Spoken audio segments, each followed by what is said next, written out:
ನಮಸ್ಕಾರ ಎಲ್ರಿಗೂ, ನಾನು ನಿಮ್ಮ ಅನುಶ್ರೀ ಮಾತಾಡ್ತಾ ಇರೋದು. ಅನುಶ್ರೀ ಅಂದ್ರೆ ಯಾರಿಗೆ ತಾನೇ ಗೊತ್ತಿಲ್ಲ ಹೇಳಿ. ಯಾವುದೇ ಶೋ ನೋಡಿದ್ರೂ ಅನುಶ್ರೀ ಅವರೇ ಕಾಣಿಸ್ತಾರೆ. ಫಿಲ್ಮ್ ಪ್ರಮೋಷನ್ ಆಗಿರ್ಲಿ, ಅವಾರ್ಡ್ ಫಂಕ್ಷನ್ ಇರಲಿ, ಪ್ರತಿಯೊಂದಕ್ಕೂ ಅನುಶ್ರೀ ಅವರು ಇರಲೇಬೇಕು.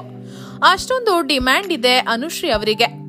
ಇನ್ನು ಮೊನ್ನೆಯಷ್ಟೇ ಸರಿಗಮಪ ಶೋ ಮುಗಿಯುತ್ತಿದ್ದಂತೆಯೇ ಲೈವ್ಗೆ ಬಂದು ತಮ್ಮ ಮದುವೆಯ ಬಗ್ಗೆ ಹಂಚಿಕೊಂಡಿದ್ದಾರೆ ಅನುಶ್ರೀ ಅವರು.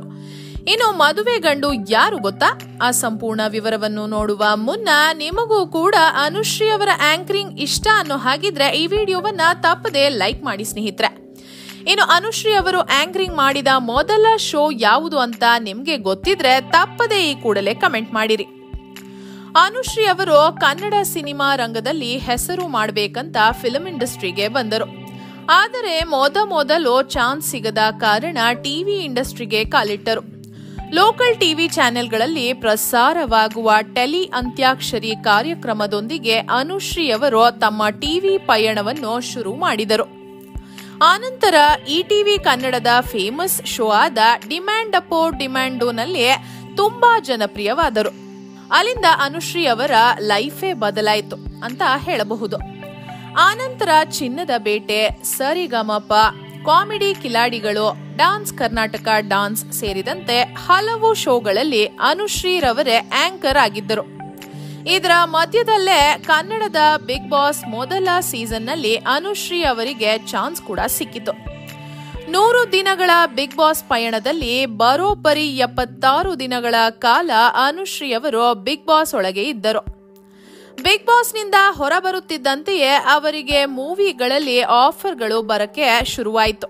ಬೆಂಕಿಪಟ್ನ, ಟ್ಯೂಬ್ಲೈಟ್, ರಿಂಗ್ ಮಾಸ್ಟರ್ ಸೇರಿದಂತೆ ಒಂದು 6-7 ಸಿನಿಮಾದಲ್ಲಿ ನಾಯಕಿಯಾಗಿ ನಟಿಸಿದ್ರು. ಒಳ್ಳೆ ಡಾನ್ಸ್, ಆಕ್ಟಿಂಗ್ ಎಲ್ಲಾ ಮಾಡುತ್ತಿದ್ರು ಸಹ ಅನುಶ್ರೀ ಅವರಿಗೆ ಫಿಲ್ಮ್ ಇಂಡಸ್ಟ್ರಿ ಕೈ ಹಿಡಿಯಲಿಲ್ಲ. ಚಾನ್ಸ್ಗಳು ಕೂಡ ಕಡಿಮೆ ಆಯಿತು. ಅದಕ್ಕೆ ಮತ್ತೆ ಟಿವಿ ಆಂಕರಿಂಗ್ಗೆ ವಾಪಸ್ ಆದರು. ಇನ್ನು ಅನುಶ್ರೀ ಅವರಿಗೆ ಯೂಟ್ಯೂಬ್ ಚಾನೆಲ್ ಕೂಡ ಇದೆ. ಅದರಲ್ಲಿ ಬರೋಬ್ಬರಿ 10,50,000 ಫಾಲೋವರ್ಸ್ ಇದ್ದಾರೆ. ಯಾವುದೇ ಸಿನಿಮಾ ಪ್ರಮೋಷನ್ ಇದ್ರೂ ಸಹ ತಮ್ಮ ಯೂಟ್ಯೂಬ್ ಚಾನೆಲ್ನಲ್ಲಿ ಅನುಶ್ರೀ ಅವರು ನಡೆಸಿಕೊಡ್ತಾರೆ. ಇನ್ನು ಅನುಶ್ರೀ ಅವರಿಗೆ 37 ವರ್ಷ ವಯಸ್ಸು.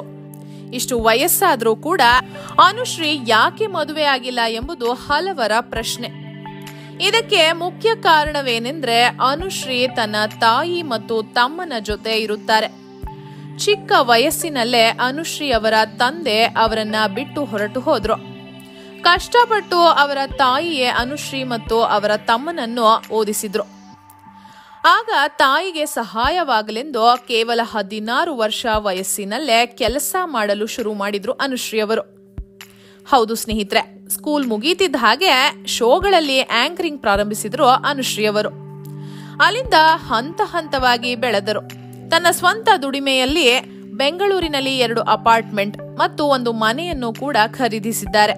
ಎಲ್ಲ ಚೆನ್ನಾಗಿ ಹೋಗುತ್ತಿದ್ದಾಗ ಕನ್ನಡ ಚಿತ್ರರಂಗವನ್ನೇ ಅಲುಗಾಡಿಸಿದ ಡ್ರಗ್ಸ್ ಕೇಸ್ನಲ್ಲಿ ಅನುಶ್ರೀ ಅವರ ಹೆಸರು ಕೂಡ ಆಗ ಕೇಳಿ ಬಂದಿತ್ತು.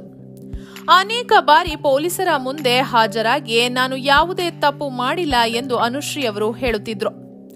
ಆದರೆ ಬೆಂಕಿ ಇಲ್ಲದೆ ಹೊಗೆ ಆಡುವುದಿಲ್ಲ ಎಂಬುದು ಹಲವರ ಅಭಿಪ್ರಾಯವಾಗಿತ್ತು. ಇನ್ನು ಹೇಗೋ ಆ ಕೇಸ್ನಿಂದ ಹೊರಬಂದ ಅನುಶ್ರೀ ಅವರು ತಮ್ಮ ಶೋಗಳನ್ನ ಮತ್ತೆ ಮುಂದುವರೆಸಿದ್ರು. ಆದರೆ ಇಲ್ಲಿಯವರೆಗೂ ಕೂಡ ಅನುಶ್ರೀಗೆ ಆಂಕರ್ ಆಗಿ ಡಿಮ್ಯಾಂಡ್ ಕಡಿಮೆಯಾಗಿಲ್ಲ. ಇದರ ಮಧ್ಯೆ ಲೈವ್ಗೆ ಬಂದು ಖುದ್ದು ಅನುಶ್ರೀ ಅವರೇ ತಮ್ಮ ಮದುವೆ ವಿಚಾರದ ಬಗ್ಗೆ ತಿಳಿಸಿದ್ದಾರೆ. ಅದೇನೆಂದ್ರೆ ಅನುಶ್ರೀ ಅವರ ತಾಯಿ ಅನುಶ್ರೀಗೆ ಅಡ್ಜಸ್ಟ್ ಆಗುವಂತಹ ಹುಡುಗನನ್ನ ಹುಡುಕುತ್ತಿದ್ದಾರೆ.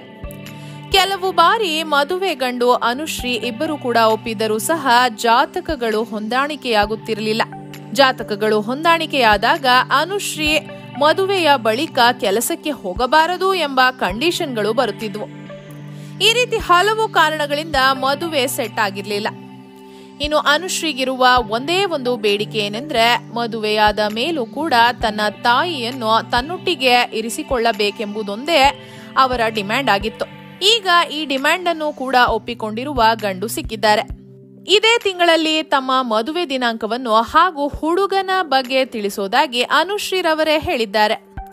ಇನ್ನು ಅವರ ವೈವಾಹಿಕ ಜೀವನಕ್ಕೆ ಒಳ್ಳೇದಾಗ್ಲಿ ಮತ್ತು ಇನ್ನಷ್ಟು ಶೋಗಳನ್ನ ಮಾಡ್ಲಿ ಎಂದು ಹಾರೈಸುತ್ತಾ ನೀವು ಕೂಡ ಆಲ್ ದ ಬೆಸ್ಟ್ ಅನುಶ್ರೀ ಅಂತ ಈ ಕೂಡಲೇ ಕಮೆಂಟ್ ಮಾಡಿ ತಿಳಿಸಿ. ಹಾಗೆ ಈ ವಿಡಿಯೋವನ್ನ ತಪ್ಪದೇ ಎಲ್ಲರಿಗೂ ಶೇರ್ ಮಾಡಿ. ಧನ್ಯವಾದಗಳು.